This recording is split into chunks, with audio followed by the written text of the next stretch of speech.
আসসালামু আলাইকুম। আমি তাহসিন। আজ আমি আপনাদের এমন একটি ঘটনা শোনাতে যাচ্ছি যা ঘটার পর আমি অনেক দিন রাতে একা ঘুমাতে পারিনি। এই গল্পটা আমার জীবনের সবচেয়ে ভয়ঙ্কর অভিজ্ঞতাগুলোর একটি। আজও যখন রাত 2:17 বাজে, আমার বুকের ভেতর কেমন যেন করে ওঠে, কারণ এই সময়টার সাথেই জড়িয়ে আছে আমার মৃত বন্ধুর ফোন কল। তাহলে চলুন গল্পটা শুরু করা যাক। ঘটনাটা 2022 সালের।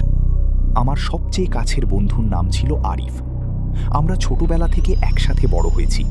স্কুল, কলেজ, আড্ডা সবকিছুই ছিল একসাথে। অনেকেই বলতো আমরা নাকি দুই শরীরে এক আত্মা, কিন্তু ভাগ্য হয়তো অন্য কিছু লিখে রেখেছিল। একদিন সন্ধ্যায় অফিসে বসে কাজ করছিলাম, হঠাৎ ফোন এলো। অপরিচিত নম্বর। ফোন ধরতেই একজন কাঁপা গলায় বলল, আপনি কি তাহসিন? জি। আপনার বন্ধু আরিফ সড়ক দুর্ঘটনায় মারা গেছে। আমার হাত থেকে ফোন পড়ে গেল। মনে হচ্ছিল পৃথিবীটা থেমে গেছে। আমি ছুটে হাসপাতালে গেলাম। সেখানে সাদা কাপড়ে ঢাকা আরিফের নিথর দেহ দেখে বুঝলাম সব শেষ। 2 দিন পর তাকে গ্রামের বাড়িতে দাফন করা হলো। আমি নিজ হাতে তার কবরের মাটি দিয়েছিলাম। সেদিন বাড়ি ফিরে মনে হচ্ছিল আমার জীবনের একটা অংশ হারিয়ে গেছে। 3 দিন কেটে গেল। সেদিন রাত আমি ঘুমিয়েছিলাম। হঠাৎ ফোনের রিংটোনে ঘুম ভেঙে গেল।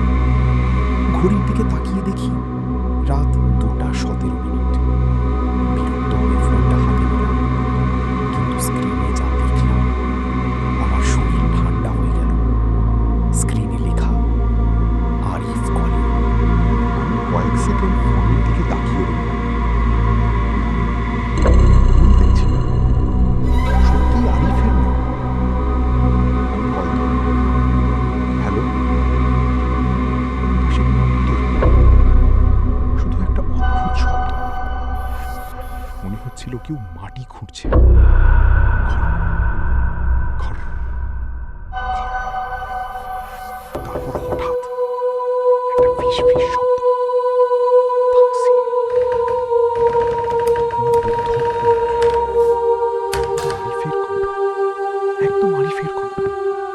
আমি চিৎকার করে বললাম, কে কে তুমি? লাইন কেটে গেল। সারা রাত আমি আর ঘুমাতে পারিনি।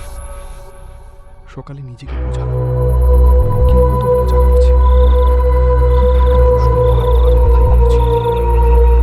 আরিফের ফোনের রেকর্ডিং নষ্ট হয়ে গিয়েছিল। আমি ফোনটা ধরতে থাকি। পরের রাত, আবার রাত 2:17। আবার ফোন, আবার আরিফ কলে। এবার আমার হাত কাঁপছিল, তবু কল ধরলাম। ওপাশে কয়েক সেকেন্ড নীরবতা। তারপর, তাহসিন, আমাকে সাহায্য কর। আমি কাঁপা গলায় বললাম, তুমি কে? ওপাশ থেকে উত্তর এলো, ওরা আমাকে যেতে দিচ্ছে না। আমার বুকের ভেতরটা মোচড় দিয়ে উঠল। ওরা কারা? কিন্তু লাইন কেটে গেল। পরদিন আমি আরিফের বড় ভাইয়ের সাথে দেখা করলাম। সব কথা খুলে বললাম, কিন্তু তিনি বিশ্বাস করলেন না, বরং বললেন, তুই হয়তো শোকের কারণে এসব করছিস। আমিও আর কাউকে কিছু বললাম না। কিন্তু বিষয়টা এখানেই শেষ হয়নি। তৃতীয় রাত, রাত 2:17। ফোন আবার বেজে উঠল।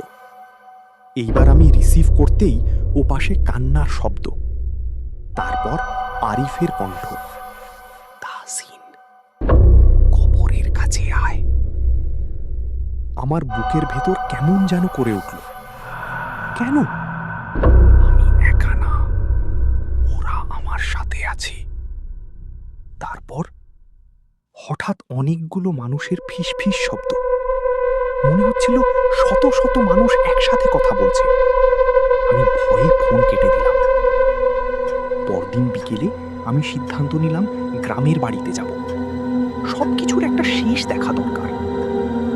সন্ধ্যার দিকে আমি আরিফের কবরের কাছে পৌঁছালাম। চারপাশ নির্জন, শুধু বাতাসের শব্দ। আমি কবরের সামনে দাঁড়িয়ে দোয়া পড়লাম। ঠিক তখনই আমার ফোনে একটি মেসেজ এলো, অজানা নম্বর। মেসেজে লেখা, পিছনে ফল করতে লাগলো। কারণ ঠিক তখনই আমি অনুভব করলাম আমার পিছনে কেউ দাঁড়িয়ে আছে, কাছে, এত কাছে যে তার নিঃশ্বাস পর্যন্ত অনুভব করতে পারছিলাম। কিন্তু সাহস করে পিছনে তাকালাম না, দ্রুত কবরস্থান ছেড়ে চলে এলাম। সেদিন রাত আবার 2:17 ফোন আমি রিসিভ করলাম। ওপাশে আরিফের কণ্ঠ, কিন্তু এবার কণ্ঠটা অদ্ভুত, যেন একসাথে অনেকগুলো গলা কথা বলছে। তাহসিন, তুই পিছনে তাকাসনি, তাই আজ বেঁচে গেছিস। আমার পুরো শরীর অবশ হয়ে গেল, আমি কিছু বলতে পারছিলাম না। আরিফ আবার বলল, যেদিন তাকাবি সেদিন তুইও আমাদের একজন হয়ে যাবে।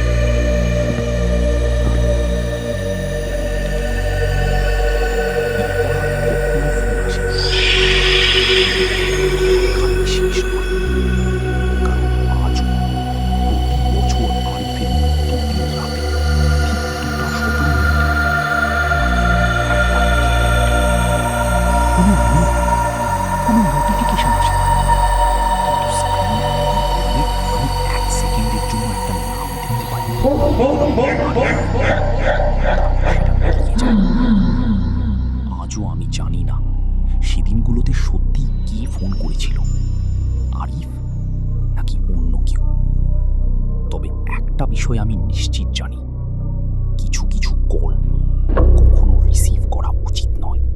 গল্পটি যদি আপনাদের ভালো লেগে থাকে তাহলে ভিডিওতে একটি লাইক দিন এবং রাত্রছায়া চ্যানেলটি সাবস্ক্রাইব করতে ভুলবেন না। আর কমেন্টে জানাবেন আপনার ফোনে যদি কোনো মৃত মানুষের নাম ভেসে উঠত, আপনি কি কলটি রিসিভ করতেন? আল্লাহ হাফেজ।